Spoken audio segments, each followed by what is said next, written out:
আল্লাহু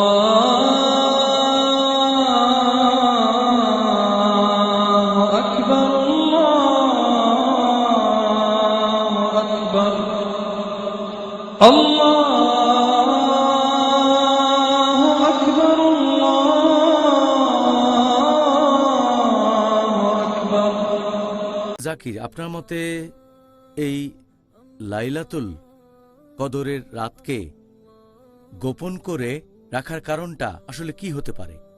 আমরা এখানে যেটা ভাবতে পারি যে আল্লাহ সুবহানাহু ওয়া তাআলা কেন লাইলাতুল কদরের রাতটাকে এভাবে গোপন করে রেখেছেন, তার প্রথম কারণ হিসেবে বলতে পারি যে আল্লাহ সুবহানাহু ওয়া তাআলা চেয়েছেন আমরা দ্বিগুণ চেষ্টা করি যাতে আমরা আরো বেশি করে তার ইবাদত করতে পারি।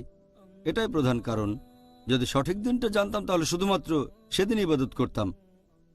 ২ নম্বর, আল্লাহ সুবহানাহু ওয়া তাআলা যে কারণে এটা গোপন রেখেছেন সেটা হচ্ছে যাতে করে তিনি বুঝতে পারেন যে কারা সিরিয়াস বিশ্বাসী আর কারা সিরিয়াস না। সিরিয়াস বিশ্বাসী চেষ্টা করবে লাইলাতুল কদর যেন কোনোভাবে মিস না হয়ে যায়, সেই রমজান মাসের শেষ 10 দিনে বেশি করে ইবাদত করার চেষ্টা করবে, আর এছাড়া চেষ্টা করবে রমজানের শেষ 10 দিনে রাত জেগে ইবাদত করতে ভোর হওয়ার আগে পর্যন্ত। এভাবে সিরিয়াস আর নন সিরিয়াস বিশ্বাসীদের আলাদা করেছেন। এছাড়াও আল্লাহ সুবহানাহু ওয়া তাআলা আরো অনেক কিছু গোপন করে রেখেছেন। যেমন ধরেন, আল্লাহ সুবহানাহু ওয়া তাআলা বলেছেন যে যারা শুক্রবার আল্লাহর কাছে দোয়া প্রার্থনা করবে তাদের দোয়া কবুল করা হবে, কিন্তু আল্লাহ সঠিক সময়টা বলেননি, তাই শুক্রবারে অনেকে বেশিক্ষণ দোয়া করে।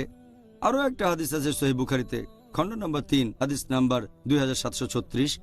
আমাদের নবী মুহাম্মদ সাল্লাল্লাহু আলাইহি ওয়াসাল্লাম বলেছেন যে আল্লাহর 99টা নাম আছে, 100-1, আর যে এই নামগুলো জানে সে বেহেশতে যেতে পারবে। তবে আল্লাহ সুবহানাহু ওয়া তাআলা বা নবী 99টা নামের সবগুলো বলেননি, আর আমরা আল্লাহ সুবহানাহু ওয়া তাআলার যতগুলো নাম জানি সেগুলোই মনে রাখার চেষ্টা করি।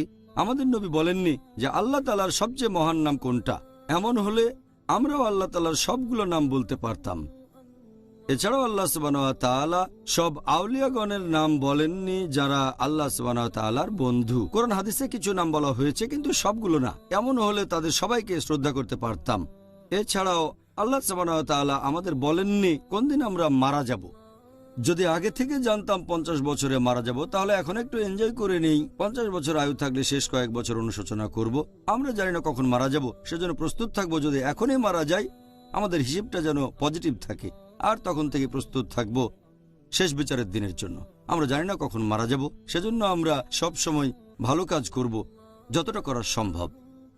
আর আল্লাহ সুবহানাহু ওয়া তাআলা এটাও বলেননি যে শেষ বিচারের দিন কোনটা। আল্লাহ পবিত্র কোরআনে বলেছেন সূরা লুকমান অধ্যায় নম্বর 31 আয়াত নম্বর 34 যে কিয়ামতের জ্ঞান শুধু আল্লাহর কাছে রয়েছে, তাই আমরা জানি না কবে মারা যাব অথবা কিয়ামত কবে, যাতে করে আমরা মেনে চলি আল্লাহ সুবহানাহু ওয়া তাআলার নির্দেশগুলো।